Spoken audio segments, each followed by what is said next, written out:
Hi friends, good evening to everyone. Welcome to Vision Police Academy. మనం ఈ రోజు నుంచి ఈ vision police academy YouTube channel ద్వారా మన ఇన్స్టిట్యూట్ తరఫున వివిధ పోటీ పరీక్షల్లో ప్రిపేర్ అవుతున్న అభ్యర్థులకి quantitative aptitudes and logical reasoning మరియు కరెంట్ అఫైర్స్ పైన ఉచితంగా క్లాసులు అందిస్తామని చెప్పడం జరిగినాయి. అందులో భాగంగా ఈ రోజు నుంచి మనము నిష్పత్తి అంటే మనం ఆల్రెడీ చెప్పుకున్నాం. క్వాంటిటేటివ్ యాప్టిట్యూడ్స్లో మనం మొదటగా స్టార్ట్ చేయాల్సింది నిష్పత్తి అనుపాతం అనే చాప్టర్తో స్టార్ట్ చేసుకున్న తర్వాత ఆ చాప్టర్ నుంచి మనం ప్రాక్టీస్ చేసుకుంటూ పోతే మనకు అన్ని చాప్టర్స్ ఈ క్వాంటిటేటివ్ యాప్టిట్యూడ్స్ అంటే ఈ అరిథమెటిక్ విభాగంలోని అన్ని చాప్టర్స్ నిష్పత్తి అనుపాతం మరియు పర్సంటేజెస్ అంటే శాతాలపై ఆధారపడుతూ ఆర్డర్ ప్రకారం అంటే దానిపైన ఆధారపడుతూ పోతూ ఉంటాయి. సో అందులో భాగంగా ఈరోజు మనము మొట్టమొదటి చాప్టరు నిష్పత్తి అనుపాతం అనే చాప్టర్ స్టార్ట్ చేద్దాం. మనం చాప్టర్ ఇక్కడ నుంచి మీరు ఎంత డెప్త్గా ఎంత క్లారిటీగా మీరు అర్థం చేసుకుంటూ పోతే మీకు అరిథమెటిక్ పైన అంత పట్టు వస్తాయి. సో కాబట్టి ఈరోజు నుంచి ప్రతి ఒక్కరూ ఈ యూట్యూబ్ ఛానల్లో ఉన్న ఈ అరిథమెటిక్ అండ్ రీజనింగ్ అంటే quantitative aptitudes and logical reasoning current అఫైర్స్ని ప్రతి ఒక్కరూ ఫాలో అయ్యి సబ్స్క్రైబ్ చేసుకొని మీరు మీ ఫ్రెండ్స్ షేర్ చేసుకొని మీరు ఈ అవకాశాన్ని యూజ్ చేసుకోవాలని నేను తెలియజేస్తున్నా. సో ఇక చాప్టర్స్ పోతే ఈరోజు మనం మొదటిగా చెప్పే చాప్టరు నిష్పత్తి అనుపాతం. నిష్పత్తి అనుపాతం మనము దీన్ని ఆల్రెడీ చెప్పుకున్నాం. చాప్టర్ ఇంగ్లీష్లో అయితే ratio and proportion, ratio and proportion అంటాం. బట్ అసలు నిష్పత్తి అంటే ఏంది? ఆల్రెడీ మనం 6th క్లాస్ 5th క్లాస్లో నిష్పత్తి వచ్చినాయి. నిష్పత్తి అంటే ఏంది, అనుపాతం అంటే ఏంది అనేది ఫస్ట్ మనం క్లారిటీగా తెలుసుకోవాలి. చిన్న ఎగ్జాంపుల్ చెప్తా మీకు. ఈ నిష్పత్తిలో ఆల్రెడీ మీకు చెప్పినాము, ఈ నిష్పత్తి అండ్ పర్సంటేజ్లో అన్ని చాప్టర్స్ మనకి ఇంక్లూడ్ అవుతాయి అనేసి. దానికి చిన్న ఎగ్జాంపుల్ చెప్తా. For example 3/4. సో 3/4 దీనికంటే ముందు ఫర్ ఎగ్జాంపుల్ 3/4. ఈ సింబల్ అంటే మనకు తెలుసు, దీన్ని భాగాకారం గుర్తు అంటారు, అంటే డివిజన్ సింబల్ అంటారు. సో ఈ 3/4ని మనం సింపుల్గా ఏ విధంగా రాసుకోవచ్చు అంటే దీన్ని ఏమంటారంటే మనము డివిజన్ అంటాం. డివిజన్ అంటే మనం భాగాకారపు గుర్తు అంటారు. సో ఈ 3/4ని మామూలుగా ఏమంటామంటే దీన్ని ఏ విధంగా రాసుకోవచ్చు అంటే 3/4. సో 3/4 దీన్ని ఏ విధంగా రాసుకోవచ్చు అంటే రేషియో రూపంలో రాసుకోవచ్చు అంటే దీన్ని 3:4 అంటాం. దీన్ని ఈ సింబల్ ఏమంటామంటే నిష్పత్తి అంటాం. ఈ 3/4ని మళ్ళీ ఇంకో విధంగా రాసుకోవచ్చు అంటే 3/4 అంటాం. సో దీన్ని ఏమంటారంటే మనం ఫ్రాక్షన్స్ అంటాం. ఫ్రాక్షన్స్ అంటే మనం భిన్నాలు అంటాం. సో దీన్ని తెలుగులో ఏమంటామంటే భిన్నాలు అంటాం. దీన్ని కూడా దీన్ని మనం ఆల్రెడీ తెలుసు, దీన్ని లవము అంటారు, దీన్ని హారము అంటారు. This is a numerator, this is a denominator. మనం ఏం చేయాలంటే ఈ డినామినేటర్ వాల్యూ అంటే ఈ భాగాకారం యొక్క వాల్యూ 100 అయ్యే విధంగా మనం మార్చుకోవాలి. ఫర్ ఎగ్జాంపుల్ ఇక్కడ 4 ఉంది డినామినేటర్ అంటే ఇక్కడ హారంలో 4 ఉన్నాయి. దీన్ని దేంతో గుణిస్తే 100 వస్తుందంటే ఇక్కడ 25.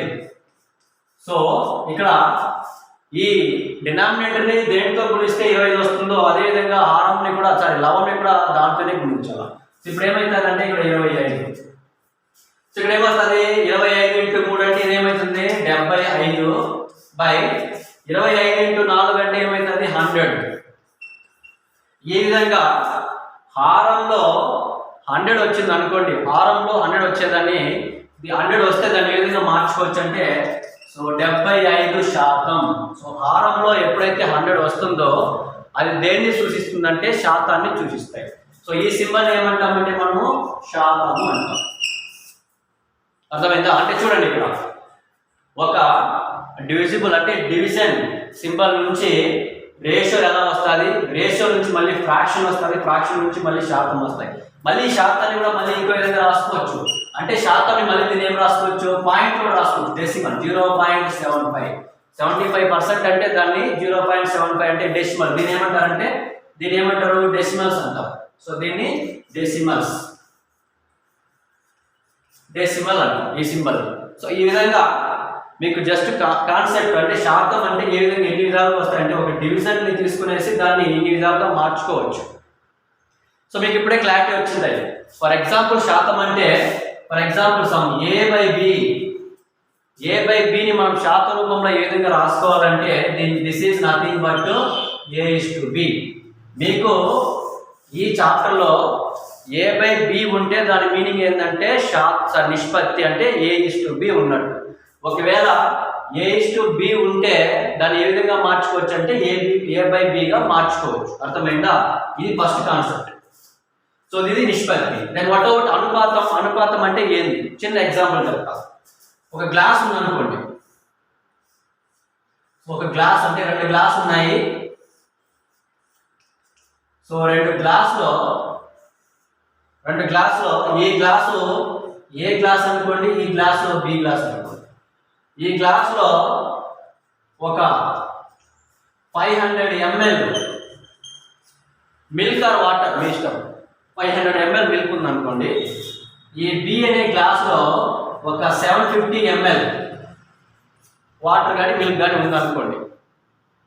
సో ఈ 2 గ్లాసులో ఉన్నాయి. దీనిలో 750 ml పాలు, ఏ గ్లాసులో ఉన్న 500 ml అంటే 500 ml మిల్క్ ఎప్పుడు ఈక్వల్ అవుతుంది అంటే ఈ 750 అంటే 750 ml బి గ్లాసులో ఉన్న ఈ మిల్క్ని దీనికి సమానంగా అంటే దీనికి ఈక్వల్ వచ్చే విధంగా దీన్ని తీసి మనము పోసినప్పుడు ఈక్వల్ అవుతుంది. ఎంత తీసుకోవచ్చు? దీనిలో ఒక 125 ml దీని నుంచి దీనికి ఏ గ్లాస్కి మనం పోసినాం అనుకుంటే అప్పుడు 2 ఈక్వల్ అవుతాయి. ఇప్పుడు 625 ఇక్కడ 625 ml అవుతుంది, ఇక్కడ కూడా 625 ml అవుతుంది. దీని అనుపాతం అంటాం. అంటే మీనింగ్ ఏంటంటే 2 వాల్యూని ఒకదానికొకటి సమానంగా సరిపోల్చిన వల్ల ఎప్పుడైతే సరిపోలుస్తామో దాన్ని అనుపాతము అంటాం. అనుపాతం అంటే 2 వాల్యూని సమానంగా సరిపోల్చాలి. ఒకటి ఎక్కువ ఉండకూడదు, ఒకటి తక్కువ ఉండకూడదు. 2 సరి సమానంగా సరిపోల్చినప్పుడు దాన్ని ఏమంటారంటే అనుపాతం అంటారు. ఈ అనుపాతం సింబల్ని మనం ఏ విధంగా రాసుకోవచ్చు అంటే ఈ 2 చుక్కలు దీన్ని అనుపాతం సింబల్ అంటారు. ఒకటైతే ఒక సింబల్ అంటే 2 చుక్కలు ఉంటే దాన్ని నిష్పత్తి అంటాము.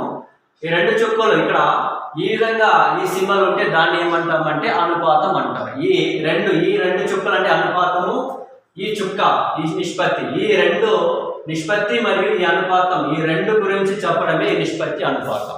సో ఈ నిష్పత్తి అనుపాతం చాప్టర్ అనేది చాలా ఈజీగా ఉంటాయి. సో ఈ క్వాంటిటేటివ్ యాప్టిట్యూడ్స్కి నిష్పత్తి అనుపాతం అనేది చాలా ఇంపార్టెంట్, మీకు ఆల్రెడీ చెప్పినాం. సో ఎప్పుడైతే ఈ నిష్పత్తి అనుపాతం చాప్టర్ పైన మీరు క్లారిటీగా కమాండ్ తెచ్చుకుంటారో ఈ క్వాంటిటేటివ్ యాప్టిట్యూడ్స్లో ఉండే మిగతా చాప్టర్స్ అని చాలా ఈజీగా అవలోకంగా చేసుకోవచ్చు. సో ఇప్పుడు అర్థమైంది అనుకుంటా.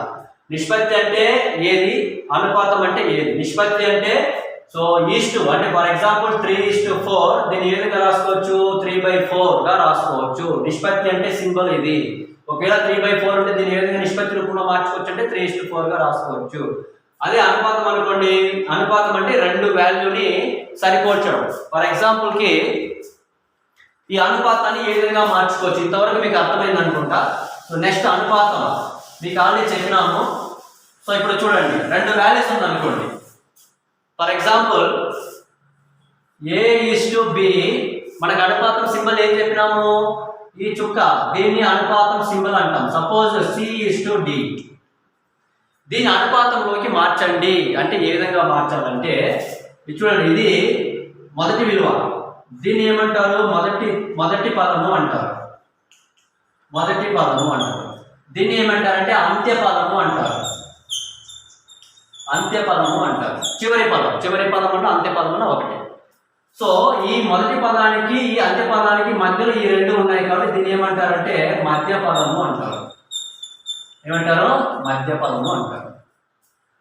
మరి దీనిలో అనుపాతంలోకి ఎలా మార్చాలి అంటే ఇప్పుడు ఏం చేయాలంటే మధ్య పదముల లబ్ధము ఈక్వల్ టు అంత్య పదము మరియు మొదటి పదముల లబ్ధాన్ని ఏమంటారంటే అనుపాతం అంటారు. కాబట్టి ఇప్పుడు కారణం ఏమవుతుందంటే సో మధ్య పదముల లబ్ధము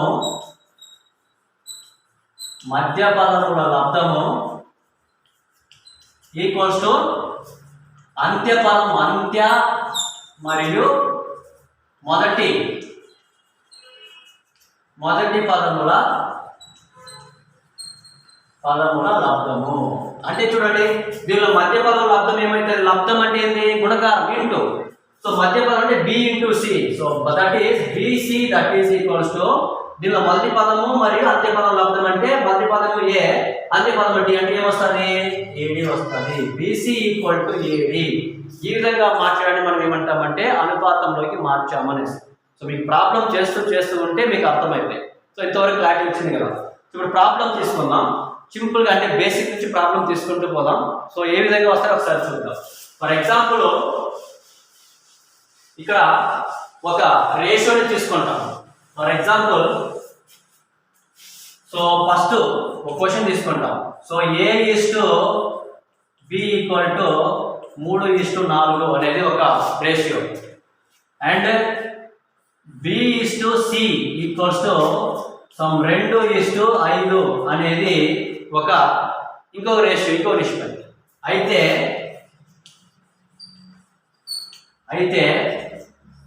A/B/C వాల్యూ ఎంత అంటారు? If A/B is 3:4 and B/C is 2:5, then find A/B/C అంటారు సింపుల్ గా. సో దీన్ని చూడండి, దీనికి ఒక సింపుల్ ట్రిక్స్ ఉన్నాయి. ఈ క్వాంటిటేటివ్ యాప్టిట్యూడ్స్ లో అన్ని ట్రిక్సే.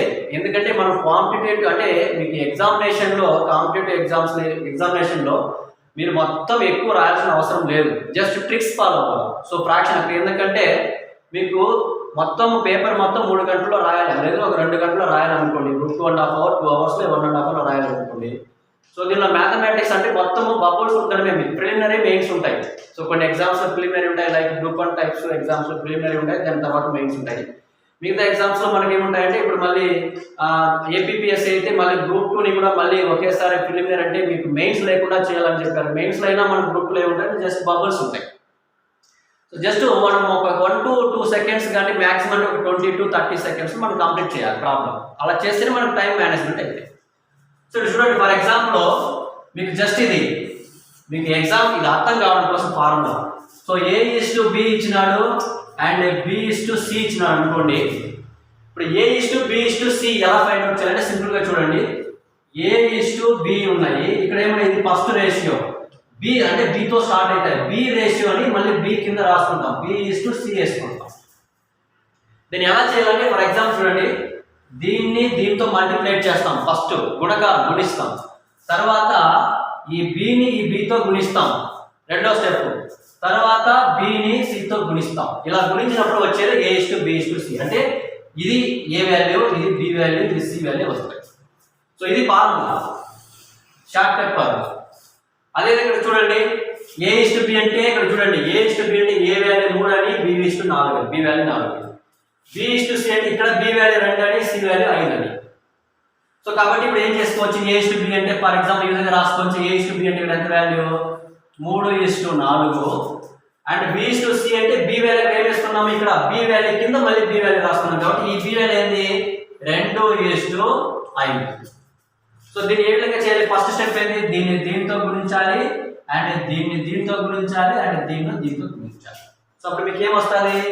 3 × 2. మళ్ళీ ఇక్కడ మధ్యలో సింబల్ ఏముంది? 4:2. మధ్యలో ఏముంది? ఉంది, 4:5. సింపుల్. 3 × 6, నెక్స్ట్ 4 × 8, 4 × 20. ఈ రెండు చూడండి, 3 క్యాన్సిల్ పోతుంది, ఒకే ఐటమ్. ఇక్కడ చూడండి, క్యాన్సిల్ అనేది ఇక్కడ ఈ మొత్తం ఈ 3 టర్మ్ ఒకే ఐటమ్తో క్యాన్సిల్ పోవాలి. అలాంటప్పుడు క్యాన్సిల్ చేయాలి, లేదంటే క్యాన్సిల్ చేయకూడదు. చూడండి, 20 2తో పోతుంది, 8 కూడా 2తో పోతుంది, 6 కూడా 2తో పోతాయి.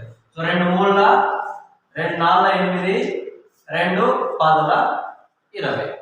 సో మీ ఫైనల్ ఆన్సర్ ఏమొస్తుంది? 3:4:10 అవుతుంది. సో ఇంతే సింపుల్. మీరు ఎగ్జామినేషన్ ఇదన్నీ వేయాల్సిన అవసరం లేదు, జస్ట్ మీకు అర్థం కావడం కోసం చెప్తున్నా. మీరు ఏం చేయాలి? ఈస్ట్ వేసుకోవాలి డైరెక్ట్గా. 3 × 2 6, 4 × 8, 5 × 4 20. అంతే, అయిపోయింది ఆన్సర్. మీకు ఏబిసిలో ఏది ఆన్సర్ దాన్ని చూసుకొని వేసేయడం. సో ఇది ట్రిక్స్ అనమాట. సో ఇంత సింపుల్గా ఉంది, అర్థమైందా? సో నెక్స్ట్ ఇంకో ప్రాబ్లం చూద్దాం అదేవిధంగా. సో నెక్స్ట్ ప్రాబ్లం చూద్దాం ఒకసారి. సో మీకు అర్థమైతే క్లారిటీగా చెప్తాం, అర్థం కాకుండా పోయేది ఏమి ఉండదు. So for example A/B equal to some 5:7. So B/C equals to some 8:2 or 8:1. Then A/B/C value ఎంత? ఇప్పుడు డైరెక్ట్ ఏం చేసుకోవచ్చు, మన ముందు ఫార్ములా లాగా A/B అంటే ఎంత 5:7. మళ్ళీ ఇక్కడ B వాల్యూ ఎంత ఉంది 8 ఉన్నాయి కాబట్టి B వాల్యూ కింద మళ్ళీ B వాల్యూ వేసుకోవాలి 8:1. దీన్ని ఏం చేయాలి, ఫస్ట్ దీన్ని గుణించాలి. 8 ఎంత 40, మళ్ళీ 7 ఎంత 56, 7 ఇంటూ 7 అంతే, ఒకే స్టెప్. ఇది చూడండి 3 ఒకే ఎక్కంతో క్యాన్సిల్ అవ్వట్లేదు కాబట్టి మనకు ఆన్సర్ ఎంత అవుతుంది, ఇంతే అవుతుంది. సింపుల్, ఒకే స్టెప్తో ఆన్సర్ వస్తాయి. అర్థమైందా? సో ఈ విధంగా చేసుకుంటూ పోవాలి రేషియో. సో నెక్స్ట్ ఇంకో క్వశ్చన్ చూద్దాం. ఇప్పుడు చూడండి ఇంకో క్వశ్చన్.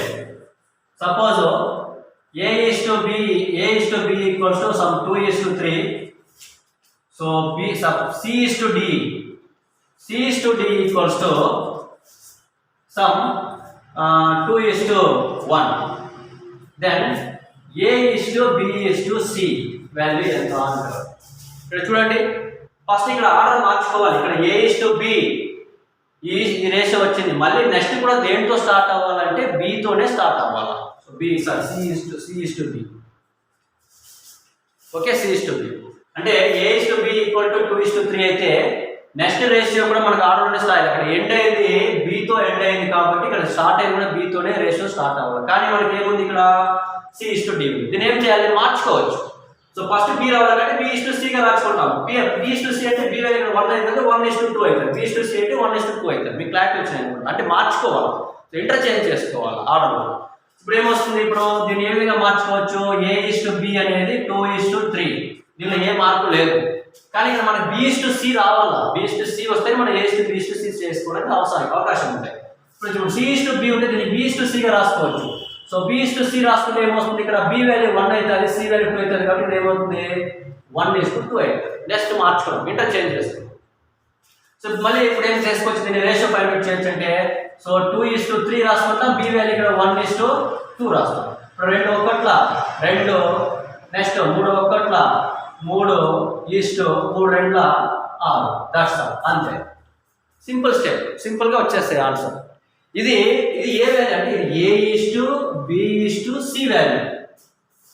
ఇది ఒకవేళ మీకు ఎగ్జామ్లో ఏమనొచ్చు అంటే డైరెక్ట్గా A/B మాత్రం అడగవచ్చు. A/B అంటే మనకి ఏమొస్తుంది, ఇది 2 మాత్రం వస్తాయి. ఇది ఏ వాల్యూ B వాల్యూ అంటే A/B అంటే 2:3 వస్తాయి. లేదా ఇంకో విధంగా A/C అడగవచ్చు. A/C అనేది ఏమవుతుంది, ఇక్కడ ఇది ఏ వాల్యూ B వాల్యూ C కావాలి కాబట్టి A/C అంటే 2:6 అవుతుంది, అంతే. లేదా ఇంకో విధంగా B/C అడగవచ్చు. B/C అంటే ఏంటి ఆన్సర్, మీకు మొత్తం A/B/C అడగాల్సిన అవసరం లేదు. A/B అడగవచ్చు, B/C అడగవచ్చు, A/C అడగవచ్చు. సో ఇప్పుడు చూడండి B/C అంటే ఏ వాల్యూ, మనకి B వాల్యూ ఇది, C వాల్యూ ఇది. B/C అంటే 3:6 అవ్వచ్చు. సో ఈ విధంగా క్వశ్చన్స్ అడగ మనం ఎలా క్వశ్చన్స్ అడిగినా మనం ఫామ్ అంటే మనం ప్రాబ్లం చేసేది మనకు వచ్చేస్తే మనం క్వశ్చన్స్ ఏ విధంగా అడిగినా మనం చేయడానికి అవకాశాలు ఉంటాయి. సో ఈ విధంగా సింపుల్గా ఉంటాయి ప్రాబ్లం. సో దీన్ని స్టార్ట్ చేసుకుంటూ మనం మెల్లగా మనం పోయినామంటే సో క్వాంటిటేటివ్ యాప్టిట్యూడ్ చాలా ఈజీగా ఉంటాయి. ఎగ్జామినేషన్ పాయింట్ ఆఫ్ వ్యూ మీకు క్వాంటిటేటివ్ అంటే మీకు ఈ అరిథమెటిక్ టాపిక్లో ఏ క్వశ్చన్స్ ఇచ్చినా మనం ఏ చాప్టర్ ఏ క్వశ్చన్స్ ఇచ్చినా ఖచ్చితంగా చేయడానికి అవకాశం ఉంటాయి. ఎగ్జామినేషన్లో ప్రతి ఒక్క ఎగ్జామినేషన్లో ఏ ఎగ్జామ్ అయినా కావచ్చు, గ్రూప్ 4 స్థాయి నుంచి మనము ఏ ఎగ్జామ్స్ తీసుకున్నా క్వాంటిటేటివ్ యాప్టిట్యూడ్ అనేది చాలా ప్రామాణికం. మోర్ దెన్ ఒక 15 to 20 25 మార్క్స్కి ఏ ఎగ్జామ్స్కి అయినా ఖచ్చితంగా అడుగుతాడు. రైల్వేస్ ఎగ్జామ్ అనుకోండి, ఆల్మోస్ట్ ఆల్ 60 అంటే 100 బిట్స్ రైల్వేలో ఆర్ఆర్బి గ్రూప్ డి కానీ గ్రూప్ సి కానీ ఎన్టీపీసీ కానీ అడిగినారు అనుకోండి. ఎగ్జామ్ పేపర్లో ఒక 100 మార్కులకి ఒక పేపర్ ఉందంటే దాంట్లో 60% ఆఫ్ ది క్వశ్చన్స్ మొత్తం మనకు అరిథమెటిక్ రీజనింగ్లోనే ఉంటాయి. సో అంటే 100కి 60 మార్కులు అర్థమెటిక్ రీజనింగ్లోనే ఉంటాయి. రిమైనింగ్ ఒక 40 మార్క్స్ అనేది current affairs, remaining subject history, polity, geography ఉంటుంది. సో గ్రూప్ 2 కూడా అదే విధంగా గ్రూప్ 2 ప్రిలిమినరీలో ఒక 25 to 30 బిట్టు మనకు ఈ క్వాంటిటేటివ్ యాప్టిట్యూడ్లోనే ఉంటాయి. ఈవెన్ గ్రూప్ 1లో కూడా ప్రిలిమినరీకి దాదాపు 30 మార్క్స్ దీనిలోనే ఉంటాయి. ఈవెన్ సివిల్స్లో కూడా CSAT అని ఒక పేపర్ ఉన్నాయి. సో CSATలో 120 మార్క్స్లో మ్యాక్సిమం 80 to 90 మార్క్స్. సో సివిల్స్లో ఈ పేపర్లోనే అడుగుతాడు అనమాట. సో ఇది ఇంపార్టెన్స్ అంటే కాంపిటేటివ్ ఎగ్జామ్లో arithmetic reasoning, that means so quantitative aptitude and logical రీజనింగ్కి అంత వెయిటేజ్ ఉండడం జరుగుతుంది. సో ఇది ఈరోజు క్లాస్. జస్ట్ మీకు ఈరోజు స్టార్టింగ్ చేశాం. నెక్స్ట్ పోతూ మనం డెప్త్ క్లాసెస్ పెంచుకుంటూ పోతాం. సో ఇప్పటి నుంచి ఇక్కడ నుంచి ఒక మీరు ప్రాబ్లం సిస్టమేటిక్గా మీరు ప్రతిరోజు దీన్ని క్లాస్ని విజన్ పోలీస్ అకాడమీని వాచ్ చేస్తూ దాని వీడియోస్ అబ్జర్వ్ చేస్తూ మీరు సబ్స్క్రైబ్ చేస్తూ మీ ఫ్రెండ్స్ షేర్ చేస్తూ పోతే క్వాంటిటేటివ్ యాప్టిట్యూడ్స్ మీరు ప్రత్యేకంగా ఎక్కడ కోచింగ్ తీసుకోవాల్సిన అవసరం లేదు. Each and everything examinations point of view మొత్తం మనం చెప్తాం. దీనిలో మళ్ళీ మీరు ప్రాక్టీస్ టెస్ట్లు కూడా దీనిలోనే మనం కండక్ట్ చేయడం జరుగుతుంది. So thank you. కాబట్టి విజన్ పోలీస్ అకాడమీ ఈ యూట్యూబ్ ఛానల్ని మీరు లైక్ చేసి సబ్స్క్రైబ్ చేసి షేర్ చేయండి. Thank you.